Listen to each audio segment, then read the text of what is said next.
नया IBN 7 हौसला है।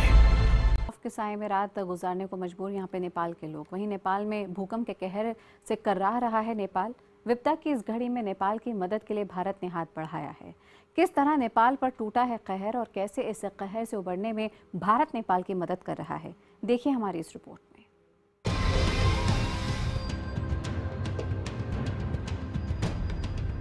शनिवार को आए भूकंप के बाद नेपाल से पहले चंद लोगों की मौत की खबरें आई और उसके बाद हर मिनट के साथ यह आंकड़ा बढ़ता जा रहा है। ताजा आंकड़ों के मुताबिक नेपाल में 4000 से ज्यादा लोगों की मौत हो चुकी है।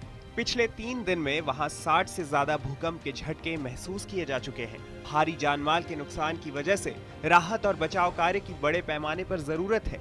हालात की गंभीरता को समझते हुए रविवार को भारत ने नेपाल में भूकंप पीड़ितों की मदद के लिए ऑपरेशन मैत्री की घोषणा की और भारतीय विमान काठमांडू में राहत बचाव के लिए उड़ान भरने लगे। इस ऑपरेशन पर प्रधानमंत्री नरेंद्र मोदी खुद नजर रख रहे हैं और रोज इसकी स्टेटस रिपोर्ट लेने के लिए वो मीटिंग भी कर रहे हैं। सोमवार रात भी प्रधानमंत्री मोदी ने राहत कार्य का जायजा लेने के लिए मीटिंग बुलाई, जिसमें कई कैबिनेट मंत्री शामिल हुए।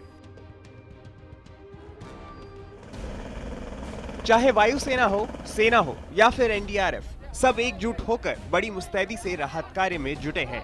नेपाल में इस वक्त स्थानीय लोगों के अलावा समस्या सैलानियों को निकालने की भी है। ऐसे में विदेशियों को मौके पर भारत का वीजा भी दिया जा रहा है।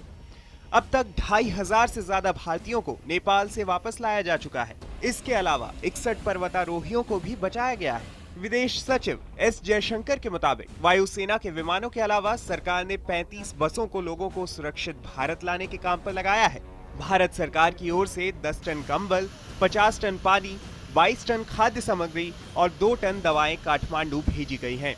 सेना के 3 फील्ड अस्पताल भी नेपाल भेजे गए हैं। सैन्य डॉक्टरों को भी नेपाल रवाना किया गया है।